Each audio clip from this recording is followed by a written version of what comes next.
Salut à tous, je vous fais l'analyse weekly du DXY de la semaine du 22 au 26 juin. Alors moi déjà, quand j'arrive sur le graphique, qu'est-ce que je vois? Je vois qu'on a eu une belle englobante ici, qu'on a bien rejeté dans l'order block, comme on a vu la semaine dernière. Vous voyez, juste ici. Hop. Ici, le prix, qu'est-ce qu'il a fait? Il a fait un BOS. Vous voyez que là, le prix, il a pas pris juste la liquidité, hein, il a bien BOS ici. Donc ça, c'est un signe de continuation haussière. Donc là, le prix, il a envie de pousser à la hausse. Après, qu'est-ce qu'on va avoir? On va avoir cette prochaine liquidité à les target. Hop, donc ça, moi, ça sera littéralement ma prochaine liquidité, ma prochaine target. Quand on descend en daily, hop, ici, on peut voir que le prix, il a fait une prise de liquidité. Vous voyez qu'ici, il nous a laissé des fair value gap à venir potentiellement combler. Donc soit celui-là, soit celui-là. Vous voyez. Donc là, avec ça, moi, je serais aussi sur le weekly. Daily, je suis aussi haussier, mais d'abord, je vais attendre des confirmations soit dans ce fair value gap, soit dans celui-là, pour aller chercher des achats.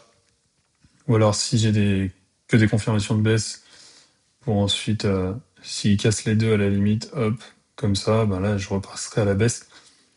Mais tant que les deux servent de support, je me focuserai uniquement sur des achats, sur le DXY, donc en weekly et en daily.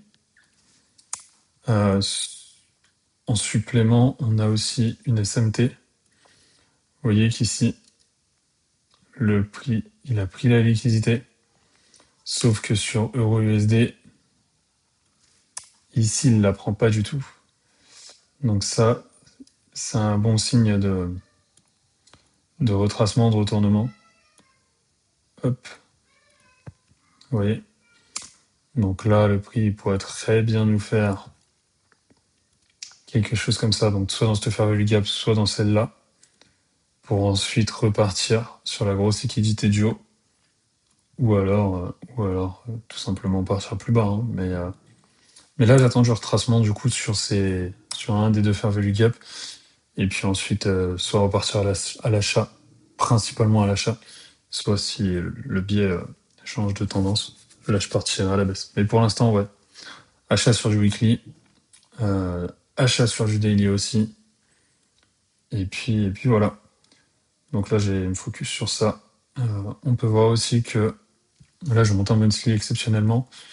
On peut voir que dans la première analyse que j'ai fait sur la chaîne là, du début juin, vous voyez que je visais cette fair value gap en monthly en assez long terme. Et ben là, on va pas tarder à arriver dedans. Donc là, on est littéralement dans le bon biais. Hein. On a eu raison depuis le début, donc c'est cool. À voir si ça continue jusqu'ici, mais en tout cas, ça a l'air d'être bien parti, hein, vous voyez. Hop.